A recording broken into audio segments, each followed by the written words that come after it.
This is an island surrounded by water, big water, ocean water.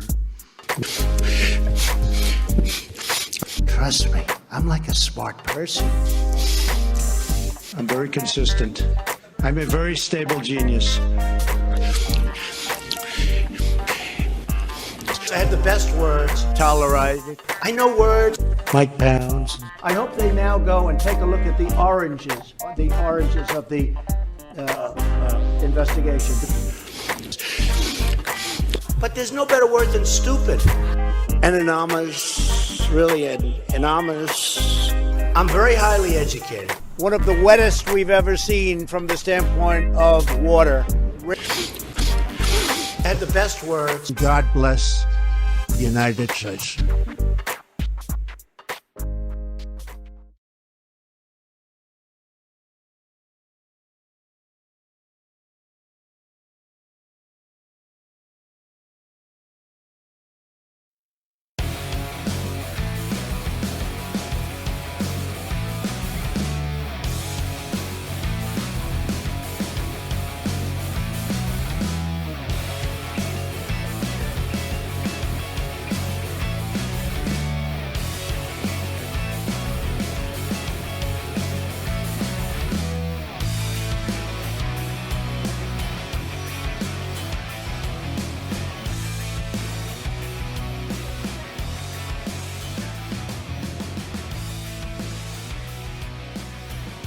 Welcome to the show. Around the nation, from right here, TYT Nation.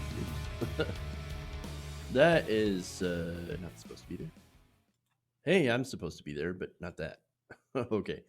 Welcome to the show. Well, that's a rough intro. I was playing around with backgrounds the other day, over the weekend, trying to figure out something for a different project. But nonetheless, we're here. We're good, at least on that front. Not exactly 100% today, but you know what? We're gonna do what we can. So let's have fun. All right. So we're gonna talk about, of course, Donald Trump again versus Fox News. We got conservatives melting down over butter. I'm not kidding. We got Tom Cotton being super racist as usual. So we've got that. We've got Diamond and Silk. Look, a lot of these stories, of course, happened over the weekend, but I still wanted to talk about them regardless, because, again, both fun and fascinating. And so I enjoy doing these stories. We also have an update, of course, on the allegations by Tara Reade. That's also good. And then we have terrible Republicans in Arizona. So a little bit of a theme going on here. Horrible Republicans. So, all right. So a lot of you really enjoyed the podcast that I did with Farron over the weekend. So we recorded it on Saturday. I released it for patrons first. It's a perk of Patreon, being a patron, patreon.com/TYTNation. I'm just saying, you guys get first access and no ads. So that's super cool. You don't get ads in the podcast, and you get it earlier than everyone else. Awesome. So sign up, support the show, and get stuff like that early. So that's one of the perks of being a patron. All right. So that said, we've got more of those podcasts planned. So next week, we're going to have Ben Dixon on the show, of the Benjamin Dixon Show, the guy who took down Michael Bloomberg. So fun. We're going to have that. And then who knows? We're going to definitely try to get some fascinating guests and to have good discussions with. So we'll do that. Anybody who hasn't checked that out already, it's on Apple now. It's on iTunes. So go in and check that out. Download that. It's also on Spreaker. All that stuff. So I think you'll enjoy it. Definitely a different format than what we're used to on today's show and on the show that we do here. But it's a little bit more free flowing than having to cut out stuff for clips. So a lot of fun.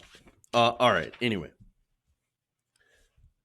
before we dive into these to this first story, I do want to ask you to please like and share the stream. Very important that you do so. It helps get us out to everyone else. All right, guys. Let's start out with some a little bit of Twitter rage. Awesome. All right. It's good to know my buttons work.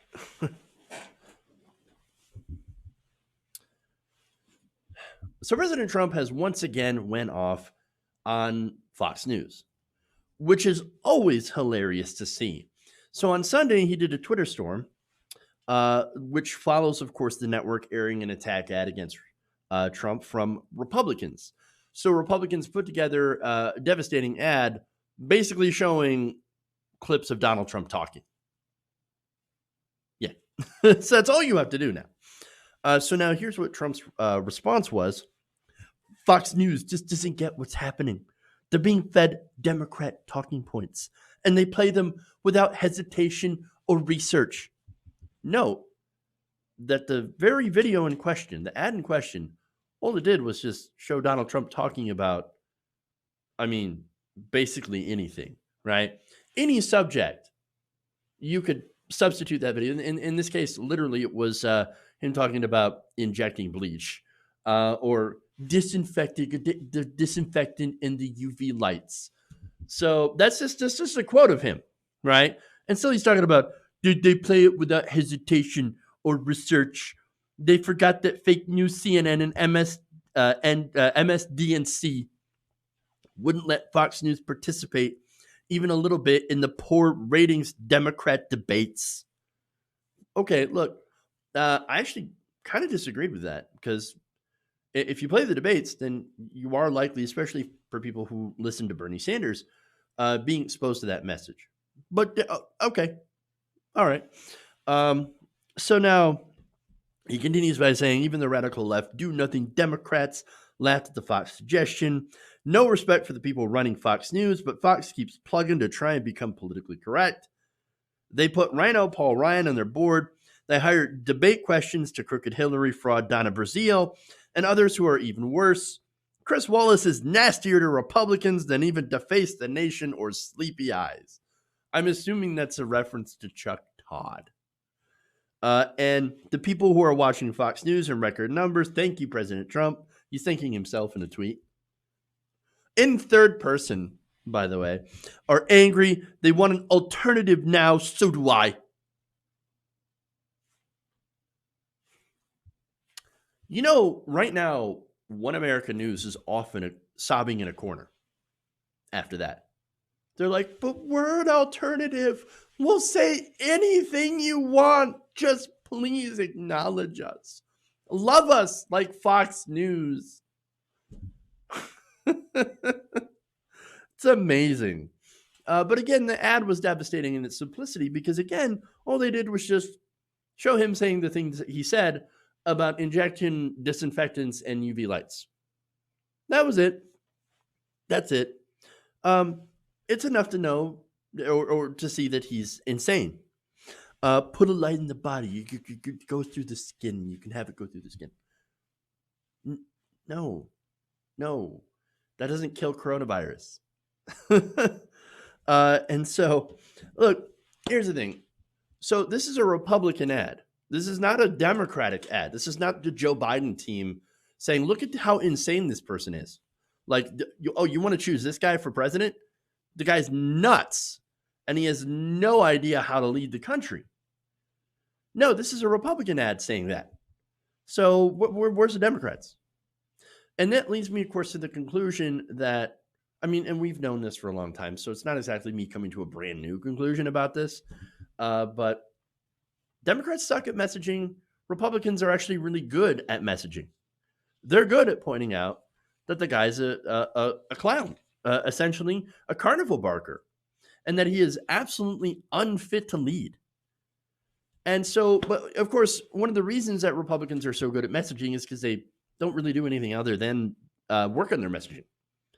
They've ran in the same policies for over 100 years, tax cuts, deregulation, and owning the libs. And so they've essentially perfected their own messaging, right? And so this is a good example of an attack ad. Again, why don't the Democrats do this?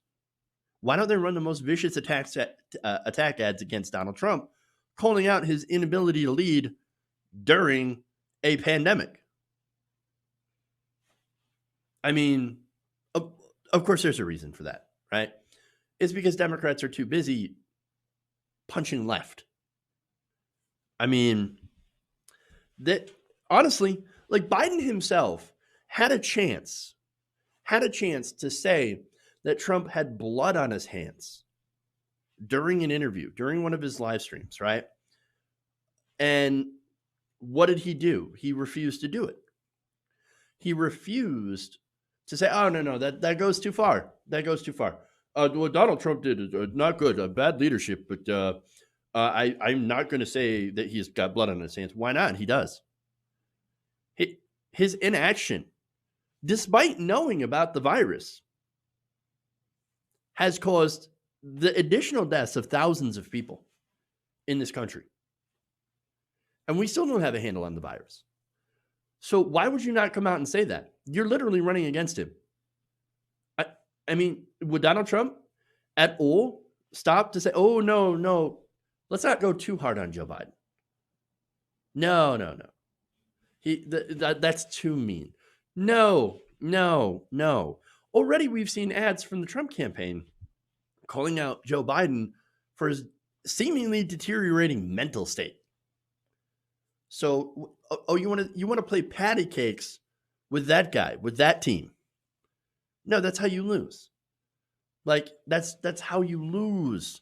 But of course, the Democrats apparently they love to lose, unless they're going up against a leftist. If that, of course, happens, all hands on deck. We are at DEFCON 5. We must crush the progressives. We must crush them. Look, I know the biggest reason more Democratic voters back Joe Biden, unfortunately, is that, look, he's just more electable. He's going to bring back civility to the White House. You're going to run on civility here at this point in time. Not only are they, the civility, I can work with Republicans, but they also simultaneously seem to have this message that Joe can stand up to Donald Trump because he's tough enough. Really? All we've seen from Joe Biden is saying that he would be, open to appointing Republicans in his administration. Not to mention Republicans, also people like Larry Summers. No way. And of course, he refuses to go all out on Trump's total incompetence and inability to lead in a crisis. I mean, come on. It's frustrating to see. Super frustrating to see, especially since that kind of stuff. I'm not into the you go low, we'll go high, right? Nonsense. Absolute nonsense. No. You use ads like this because they get under his very, very thin skin. That's how you make him upset, and that's how you start to win.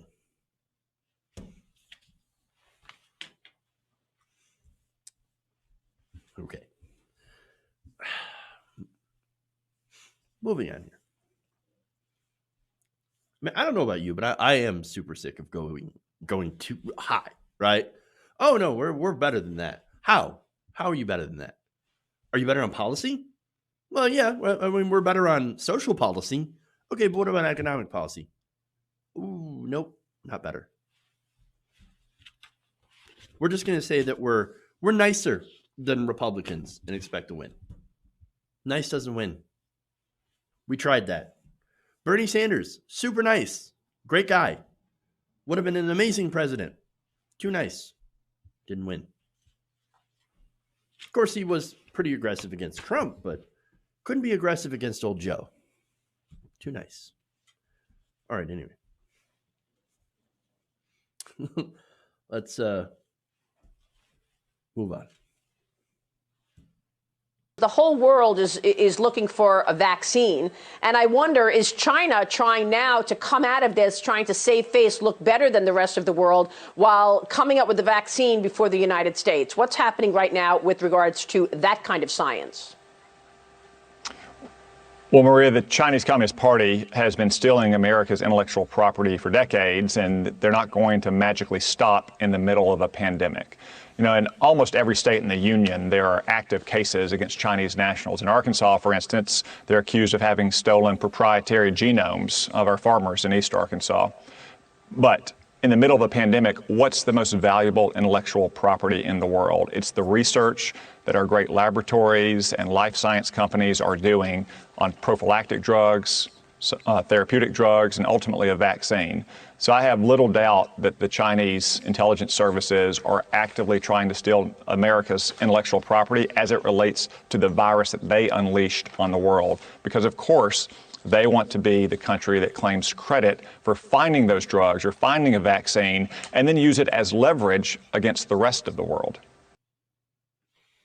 All right, so that was Senator Tom Cotton saying something incredibly ignorant on Fox News, because of course. Now, in the broader context, this is him saying, oh, see, the Chinese are going to steal our intellectual property. They're going to steal the vaccine that our corporations, he's saying, are developing, which is not true. There's so much wrong in what he says. But to tee up something even more ridiculous, saying that Chinese students should be banned from coming over and studying STEM. Yeah. In fact, he said in another part of the interview, it's a scandal to me that we have trained so many of the Chinese Communist Party's brightest minds to go back in China to compete for our jobs, to take our business and ultimately steal our property. I think we need to take a very hard look at the visas we give Chinese nationals to come to the U.S. to study, especially at the postgraduate level in advanced scientific and technological field. That's what they need to learn from America, Shakespeare, and the Federalist Papers, instead of STEM. They don't need to learn quantum computing and artificial intelligence from America. What? So, okay, Tom Cotton is worried that Chinese students they're going to come here, they're going to pay money to the universities, right? And they're going to take knowledge back to China from the university. What? Oh, okay. Oh my God, foreign people getting a decent education in American schools. How terrible, says Tom Cotton, as he preaches to people with little to no education. Pretty racist in a few ways. For one, not every Asian student is studying STEM. That is a ridiculous racist trope. And his implication is somehow the Chinese Communist Party, remember, he just keeps pointing that out because, ooh, boy, communism, bad, scary. Chinese Communist Party is hatching a sinister plot to send people to get higher educations in America so that they can use what they learn against America, despite Americans also studying those fields.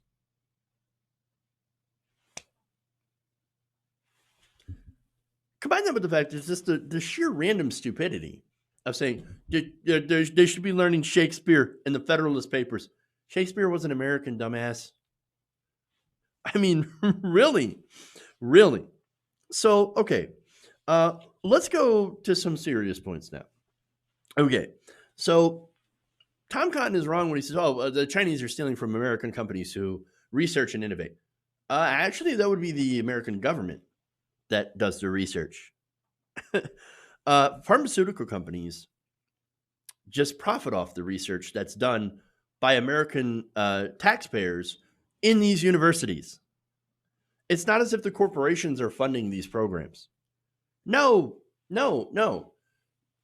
These companies come in and they go and they patent it, and then they, reap the benefits of the research done in these colleges. So that's ridiculous, right? But that's what he really hates, right? Oh my God, I can't believe that someone else other than our beloved corporations would profit off these medicines. I mean, I can't have them. Can't have it. All right. So now, what's funny about this as well is that you have the projection, right? The Chinese want to steal the vaccine for coronavirus and then extort it to the rest of the world. That's literally what the Trump administration had tried to do. I mean, they attempted to bribe the German government. Politico reported last month that the Trump administration had offered large sums of money to get exclusive access to a coronavirus vaccine being developed by a German company. This was reporting. This was based on reporting from a German news outlet, Die Welt. Right. According to the article, Trump was trying to get the Tübingen-based CureVac company. I probably said that wrong, but who cares? Which also has sites in Frankfurt and Boston, to move its research wing to the United States and develop a vaccine for the U.S. only. I mean, the Trump administration, okay, you're going to come here, right? And you're going to develop the vaccine for coronavirus, but only for America. You know what Germany was like? We're like, no, we're not doing that. I don't believe we will.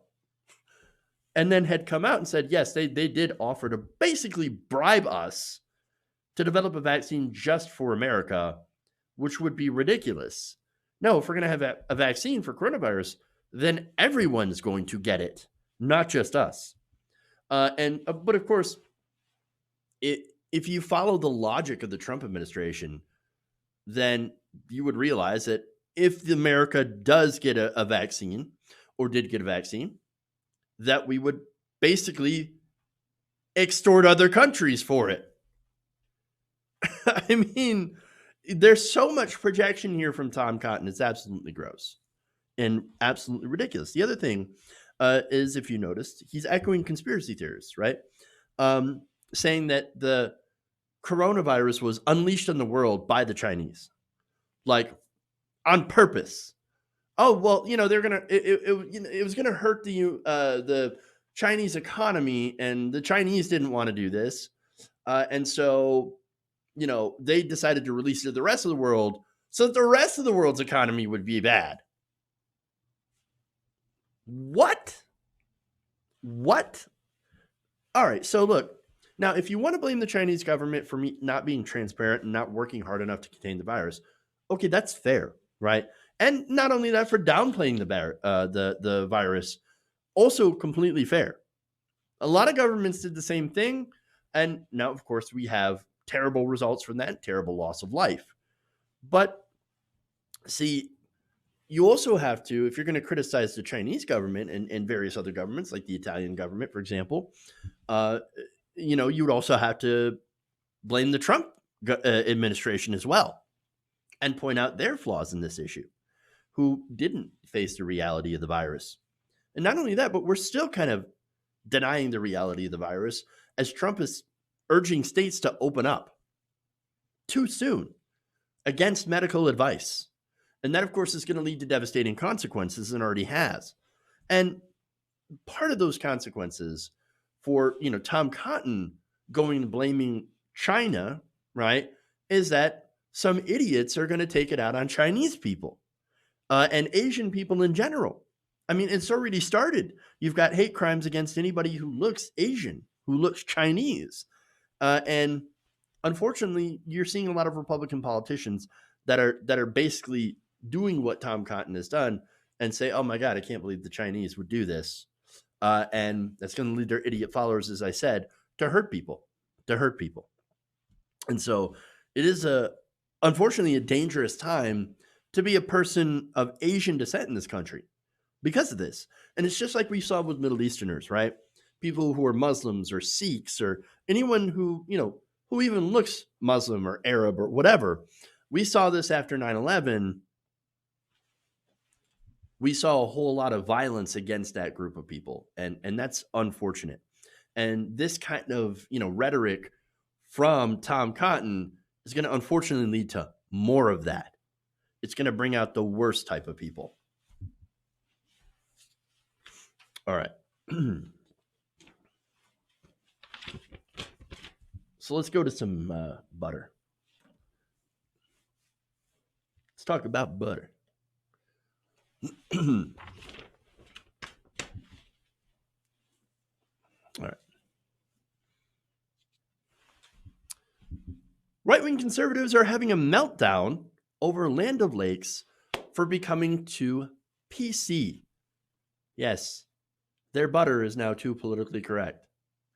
Cue videos of conservatives throwing out piles of butter. Now, this controversy started after Land O'Lakes, the company, quietly removed the Native American mascot off their packages of butter. So there, that certain icon had been there for over 100 years, and they decided in February to get rid of it and change it to what we see here. Just add in farmer owned, right? So to try to say, hey, look, farmer owned, we respect our farmers, especially in this difficult time, et cetera, et cetera. But again, they changed this back in February. So now until recently, this hadn't gotten a lot of attention. Then here comes Steve King, and conservative outrage ensues. In fact, he tweeted this back on the 18th of April, quote, "The PC millennials have taken over at Land O'Lakes." And you have other conservatives that have followed. Tom Bazile says, insane. Another company bows to the far left.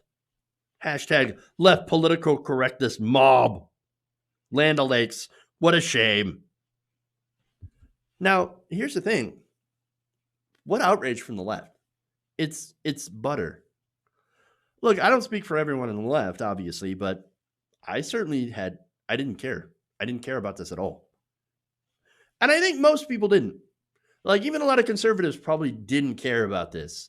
But it only took a few, butthurt words from people like Steve King, who have gotten himself into plenty of trouble before, to now cue the conservative outrage machine, which, of course, is you've got your speakers on the right that will go and amplify this message, whip people up. And now, again, I'm making butter puns, and I'm not even trying, right? Whip it up with the butter. But you know what I mean. Melting down. Okay. Anyway, continuing, right? It's complete contrived outrage from ridiculous people from the reactionary right. All right. So now, speaking of this reaction, right? Josh Busby on April 16th says, Kerrygold it is for me now. No more Lando cucks. Joseph Sampson tweets, you removed the Native American woman as your logo. Our family has removed your butter from our shopping list. Hotel bar butter now resides in our refrigerator. Right. Again, it's people mad for the sake of being mad. Now, look, again, I'm not against them changing this, obviously, but I wasn't for it either. I didn't really care. And if you did, look, if you cared about this, that's fine. Especially if you're, I don't know, a Native American. Then if you actually do care and you're like, hey, that is kind of offensive, like maybe you should, do something about it. Okay, that's fine. You have a right to be outraged, right? But let's be honest. Most people, especially people who look like me, don't really care about Native issues, especially when it matters. Now, I do actually care because there are issues impacting the Native American and the indigenous communities all over the world, right? You have ideas, you have problems with representation, you have brutal crackdowns on protests, you have, of course, casual racism. Butter and mascots generally rank kind of low on the things to be concerned about, at least in my humble opinion, and you may disagree with me. Now, Brown University professor Adrienne Keene, now she is a citizen of the Cherokee Nation and author of the Native Appropriations blog, points out how until the right made it a big deal, nobody really cared. Quote, so the interesting thing about the Land O'Lakes logo is they changed it in February. The stores haven't had the Indian for almost 2 months and no one noticed or cared.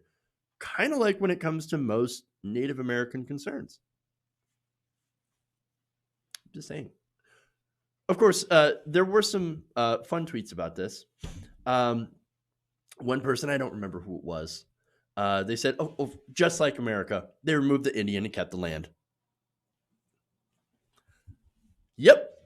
I mean, accurate AF.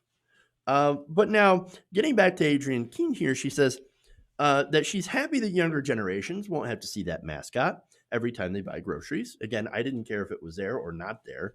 It's just it for me. It's butter. But she feels that Land O'Lakes could have been more introspective when it came to their the reason why they removed the icon. She said it could have been a very strong and positive message to have publicly said, "We realized after 100 years that our image was harmful, and so we decided to remove it." In our current cultural moment, that's something people would really respond to.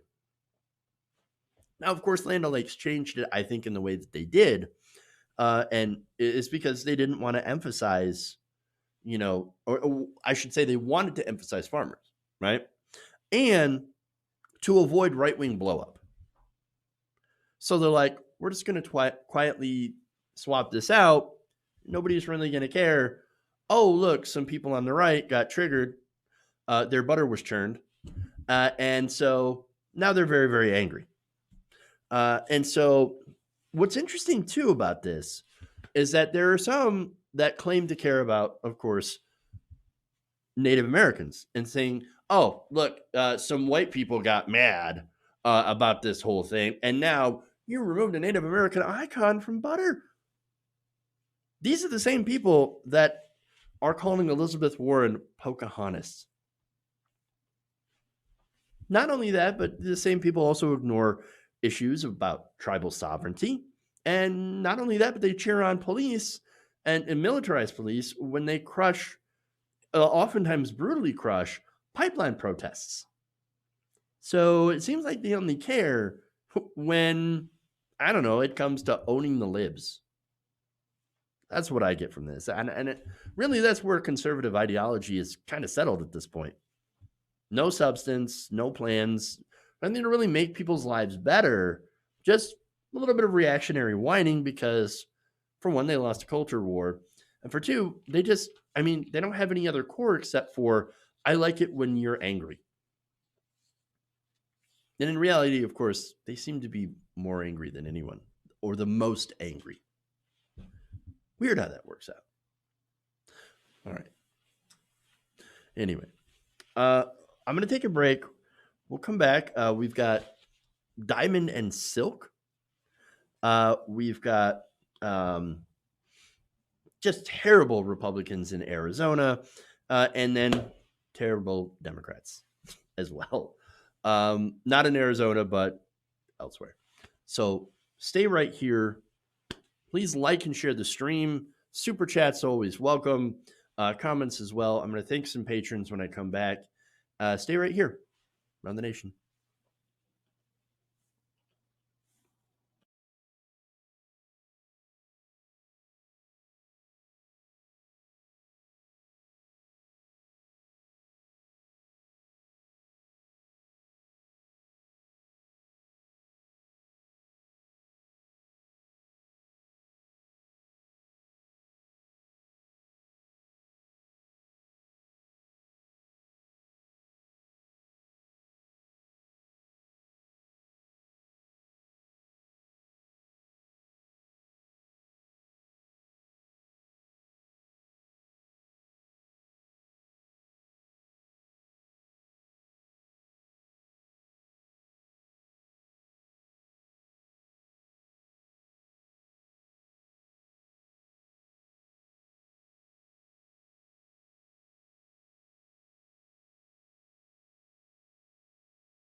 Mike Pence.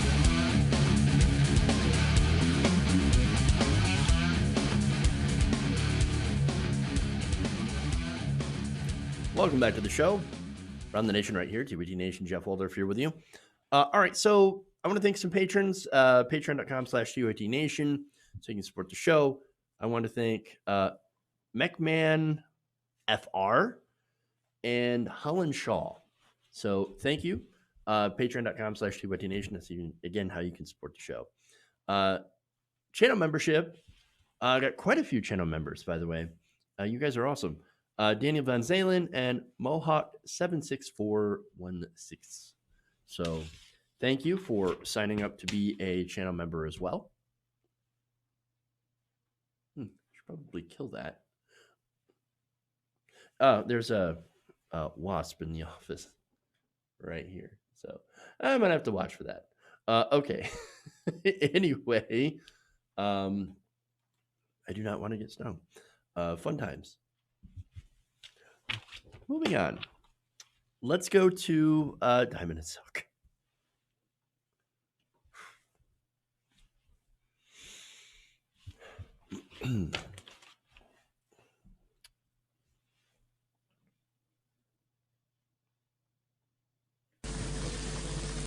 Ladies and gentlemen, we got him.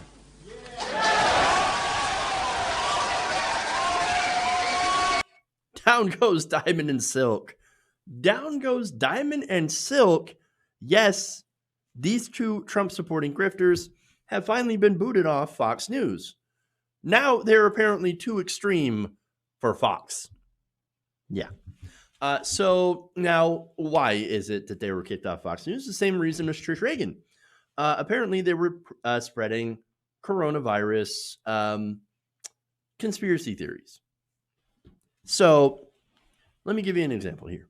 For instance, during their March 30th live stream, the duo claimed that the number of American coronavirus had been inflated to make Donald Trump look bad, in which Diamond had asked, quote, "Is this being deliberately spread?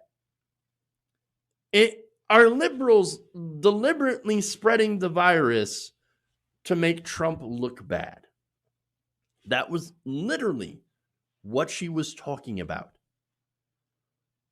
That doesn't make any sense, especially now when you look at a lot of the protests, the anti-lockdown protests. You have conservatives that are literally spreading it to each other. Oh, great. Fantastic. Now, she also says, "I'm not being a conspiracy theorist. This is real, but I'm asking my own questions. What the hell is going on?" She kind of sounds like a conspiracy theorist. I'm just saying. But it gets worse because here's Silk saying this. This is a question. Are you in cahoots with all of this? It makes me start questioning some things. When I see these people disrespect our country, disrespect us as Americans, and disrespect the president, I can't go along with that WHO when they do stuff like that. To turn this virus on and off. That's right. Mm-hmm. What you have doing? A switch? What do you have? Do you have a switch to turn the virus on and off? Like, maybe they're on the 5G towers. The same. No. Nuts. Insanity. I mean, ridiculousness. Now, here's the thing, right? So if this was a plot, say, to hurt the president, then the president fell into it because he's an idiot. I mean, it's probably one of the most poorly designed traps ever. Because back in January/February, Trump knew about this and could have taken preventative measures to make sure that people didn't get infected, as many people didn't get infected. Look, again, it's a virus. It's very efficient, and we keep finding new things about it. But you take measures like social distancing and all that in order to limit the spread of the virus. If he had done so, I mean, things would have gotten a lot better. Yes, we still would have had an issue with this, and we would still have to deal with this issue. but could have saved potentially thousands of lives and salvaged his poll numbers. And not only that, but he actually probably would have gotten praise from the media for his response if it had been strong. Because remember, mainstream media, I mean, they can't wait to praise a Republican. And you can just go back to when he was being tough on Iran, right?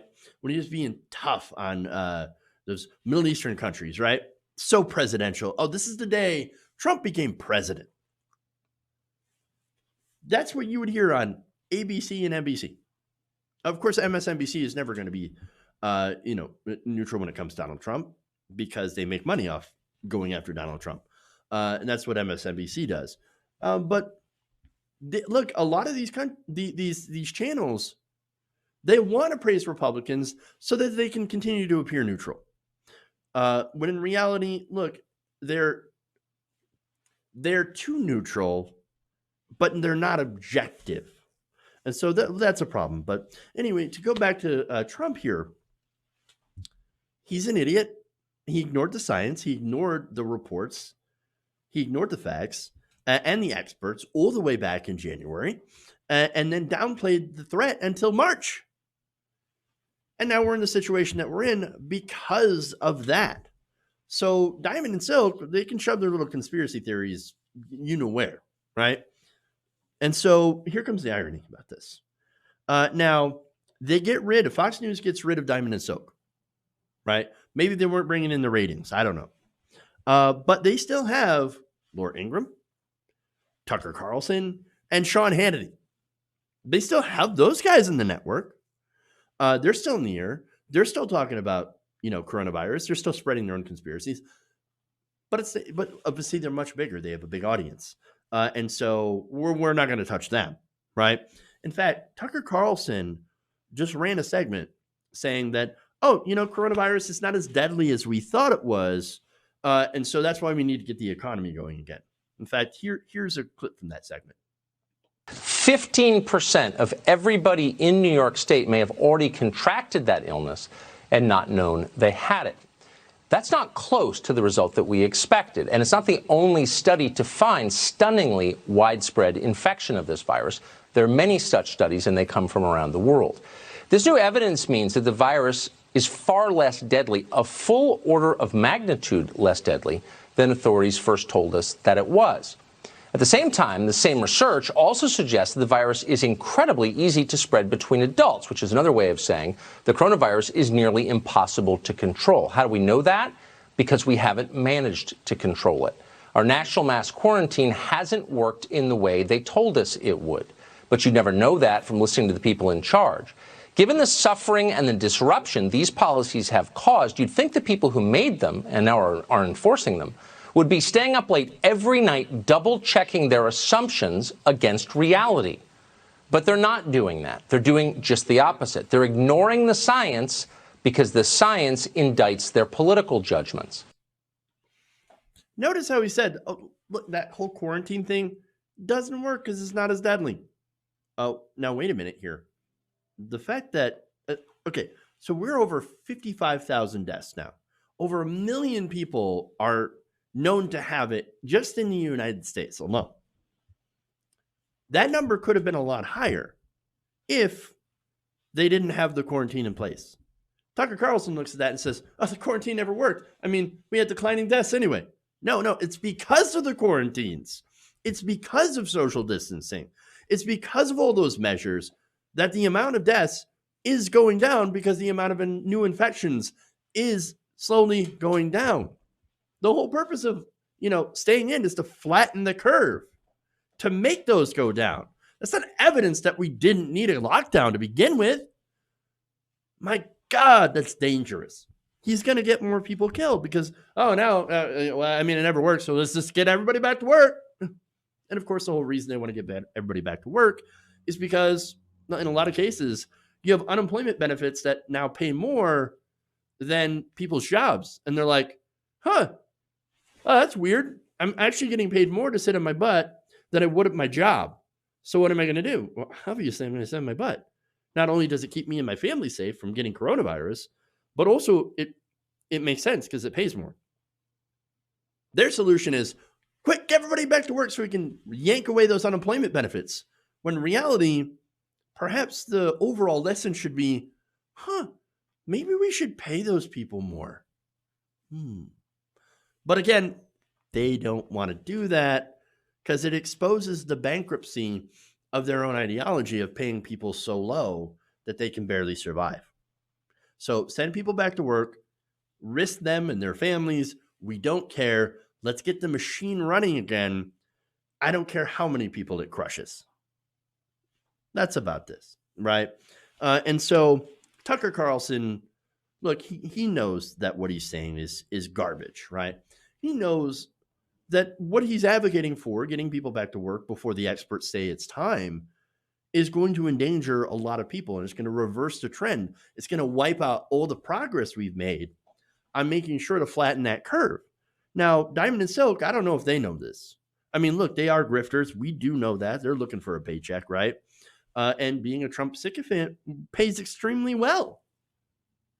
It pays off in, of course, fame when it comes to retweets and television appearances and coming to the White House and all that stuff. And not only this, but it comes in the form of President Trump returning that loyalty in this way. In a tweet early on Saturday, Diamond and Silk said, haters keep saying they hate Diamond and Silk, but you can't hate what you ain't never loved. And he says, quote, but I love Diamond and Silk and so do millions of people. That's what he wrote in a retweet. So that's the return on loyalty you get for being a Donald Trump sycophant.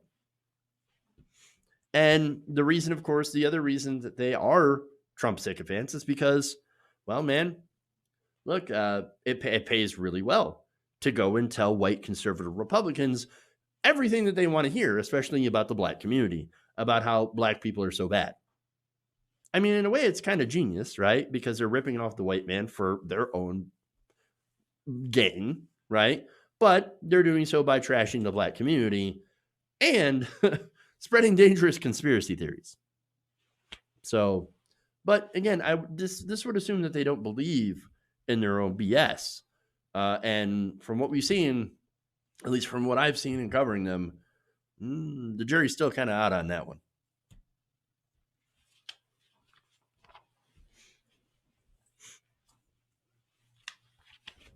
All right. Moving on here.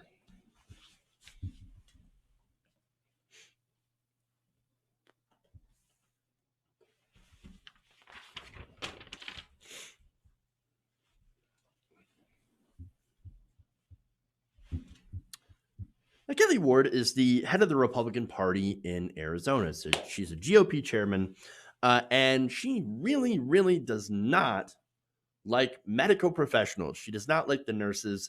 She does not like the doctors, especially since they're advising the government to stay closed during this pandemic.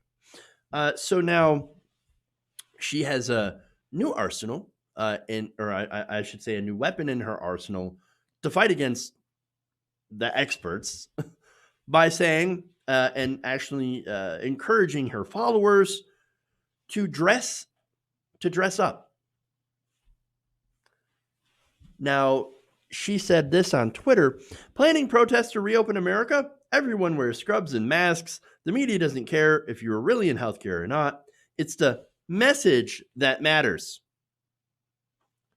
Now, this just comes days after Ward took to Twitter to cast down on reports that healthcare workers who would block protesters demonstrating against stay-at-home orders in Denver earlier this month. So, look, we've all seen the pictures. We've all seen, of course, these medical professionals, nurses, doctors, et cetera, standing outside and basically counter-protesting the anti-stay-at-home protesters.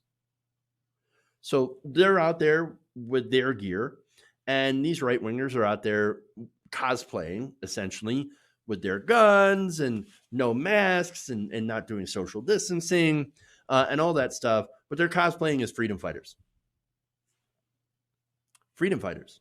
It's my freedom to choke on my own fluids after getting coronavirus. Well, unfortunately, it's really not, because you go into the hospital, You start spreading coronavirus around. I mean, like you spread those viral conspiracy theories on Facebook. You're going to spread it around, but it's going to get people hurt. It's going to get people sick. They're going to spread it to their families. And look, we continue to lose medical professionals, nurses, doctors, at an incredibly high rate because they're getting exposed to this virus because people have not been social distancing and they've been coming in after contracting the virus and getting everyone around them sick. So this is it's a huge problem. But Kelly Ward doesn't care really about any of this stuff. No. She only cares about Kelly Ward. So now she said this. Even if these spontaneously appearing people at protests against government overreach, sporting the same outfits, posture, and facial expressions, are involved in healthcare, when they appeared at rallies, they were actors playing parts. Actors. They're actors. What is wrong with you, Kelly Ward? Look, the only message these nurses and doctors are saying, these people in healthcare are saying is, please stay home because this makes my job harder. That's why we're doing a counter protest. That's why we're taking time out of our day when we could be resting, staying with our families, recovering, etc., sleeping, which a lot of medical professionals have not been able to do as of late. We could be taking that time to do our own thing, but instead we have to come out and basically educate your ignorant ass because you refuse to stay home and you refuse to make our jobs and lives any easier. You're also endangering yourself and anyone around you. Please don't do that. But no, Kelly Ward says you're an actor. Ridiculous. I mean, it is sickening and wrong. And again, she's telling her supporters, well, you should dress up to be a nurse. You should dress up to be a doctor and then counter the protest or whatever. That's pretty deplorable. And it's projection because, well, they're saying, well, these nurses and doctors, they're just actors out there. They're paid actors by, George Soros now? You're going to bring him into it, of course, because anti-Semitism is always a tool for the right wing. And it's funny because they're projecting. And they're saying, well, you're going to dress up, then we're going to dress up. I mean, you idiots are why we're going to lose our summer, right? Because they're going out there, they're getting infected, they're spreading it around. And guess what? They're going to end up either self-isolating at home or possibly dying in the hospital and spreading the disease to the same people that they're calling actors and frauds. And they're going to be like, I don't understand why this is happening to me. We told you. You didn't want to listen. And now you basically screwed the rest of us. Thanks a lot, assholes.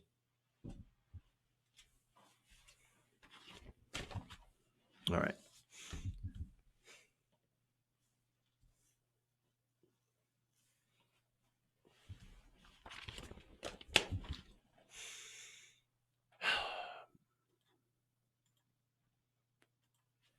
Moving on. We got one more story for you guys.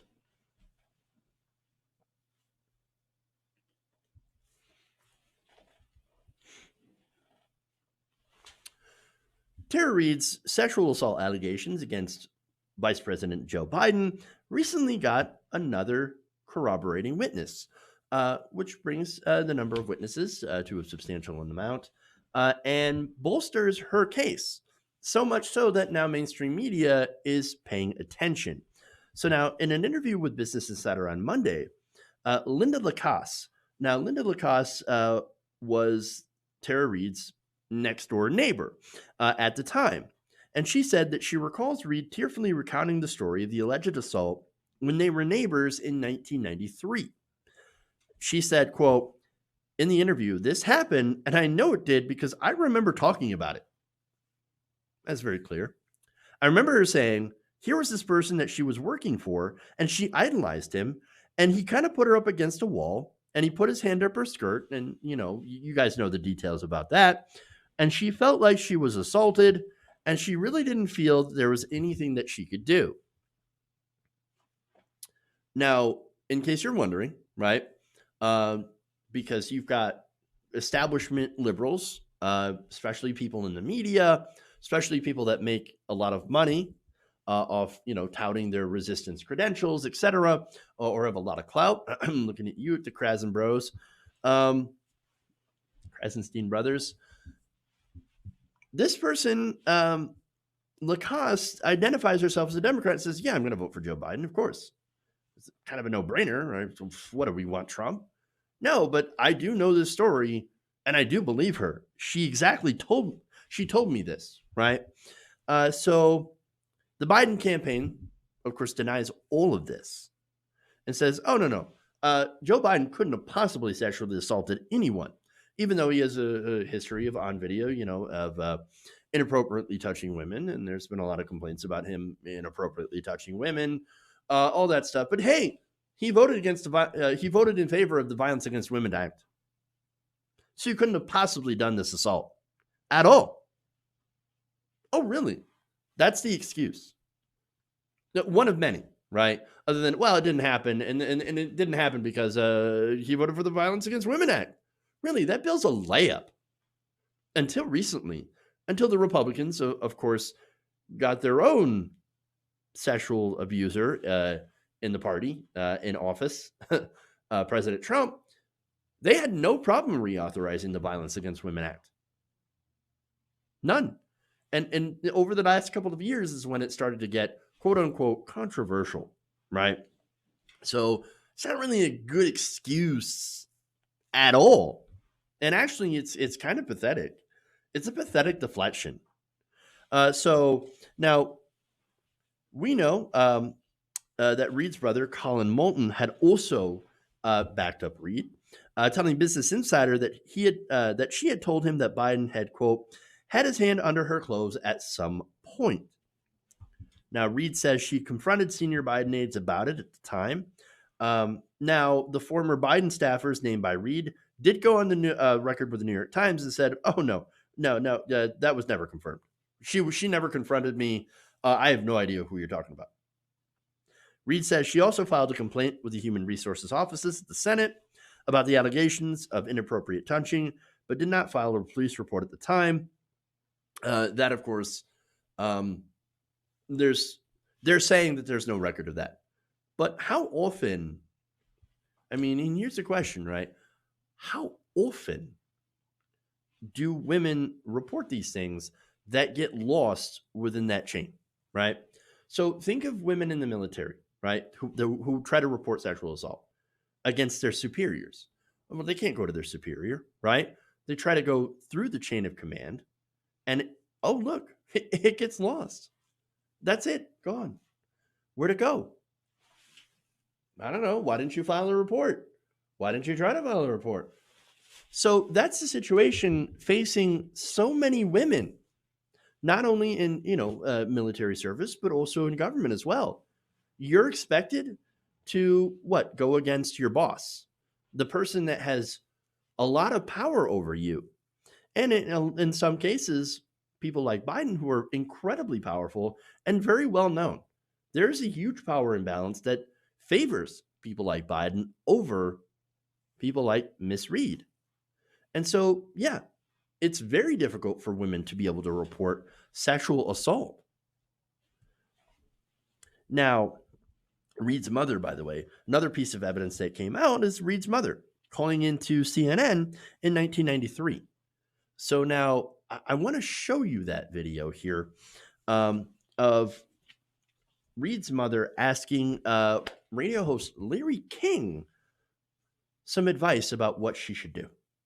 San Luis Obispo, California. Hello. Yes, hello.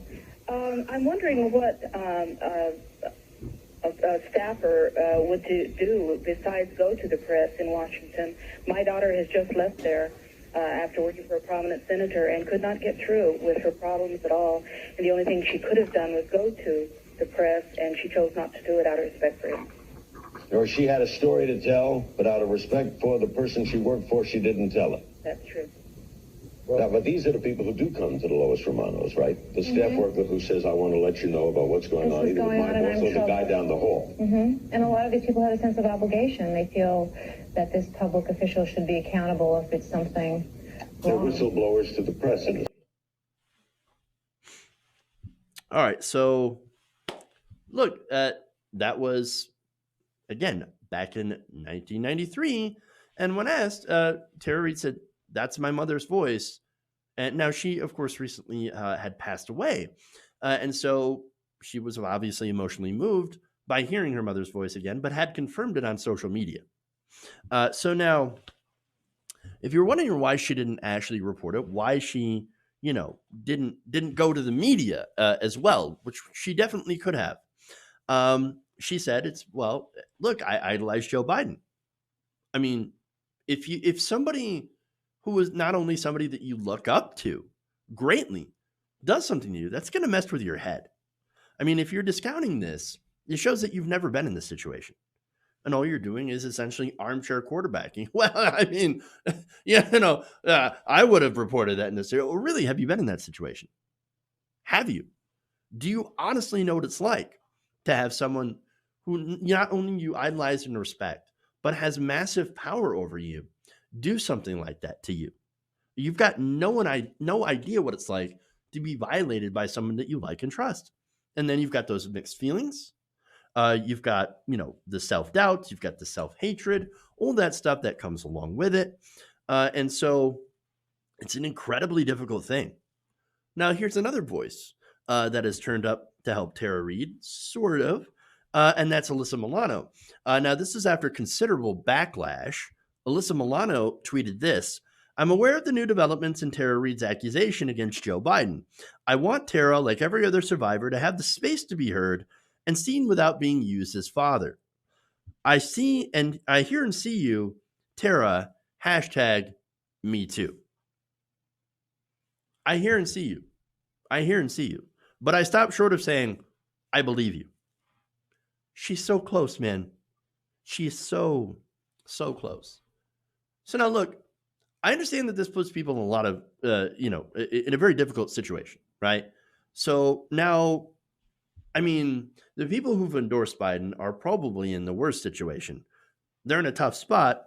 People like Bernie Sanders. And look, I respect Bernie Sanders. I like Bernie Sanders a lot. And Bernie Sanders says, well, okay, look, these allegations, I mean, they need to be looked into. They deserve to be discussed. But he still supports his friend Joe. I have a problem with that, right? Joe's not your friend, Bernie. He's just not. And look, maybe you're only saying that because Trump was worse. And look, I agree. Donald Trump is worse. But this is a terrible situation for everybody involved, especially Tara Reade, who now continues to get attacked and smeared as a Russian asset, as a Trump supporter, as things like that. And anybody who speaks up to defend Tara's right to be heard and to have her, situation looked into also gets smeared. And as, all those, do you want Donald Trump to win? You want Donald Trump to win? No, we don't want to have to be in a situation, which unfortunately we find ourselves in, as having to vote for someone who's done massive sexual assault and someone who's done less sexual assault, allegedly, but still, that's your situation. And so, if you're a survivor, this is especially difficult for people who have survived this to have to choose. And so some are making the choice not to choose at all. And some are making the choice to, well, I don't know. Everybody keeps telling me that I've got to vote for this guy, even though I'm not comfortable doing it because the person that I'm voting for or that I'm voting against is far worse. And so, look, it is a difficult situation. Especially again for Tara, especially for everybody involved. And so all I can say is that hopefully the wheel of justice arcs toward the people who, to deserve it the most. I'm pretty sure I slaughtered that phrase, but all I can say is that I hope that, Tara gets her justice and that, we figure out a better way to go forward and to hold people in power accountable for the things that they do.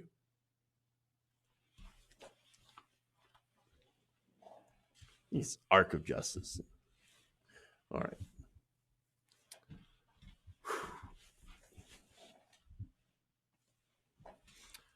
All right, that's it. That's all I got for you guys today. Thank you for going on the Nation Meet today. Thank you for tuning in. Please like and share the stream if you haven't already. That's it. Patreon.com/TYT Nation. Support the show. We'll be hopefully back here tomorrow, and we'll see you later. Remember, change begins with you. Good night, Nation. We'll see you later.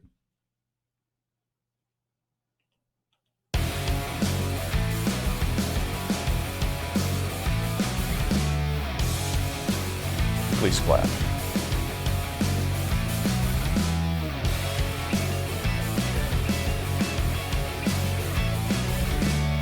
Mike Pounds.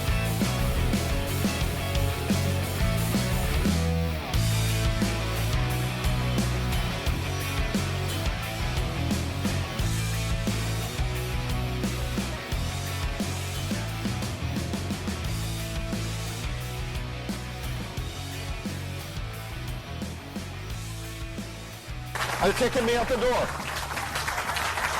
They're kicking me out the door.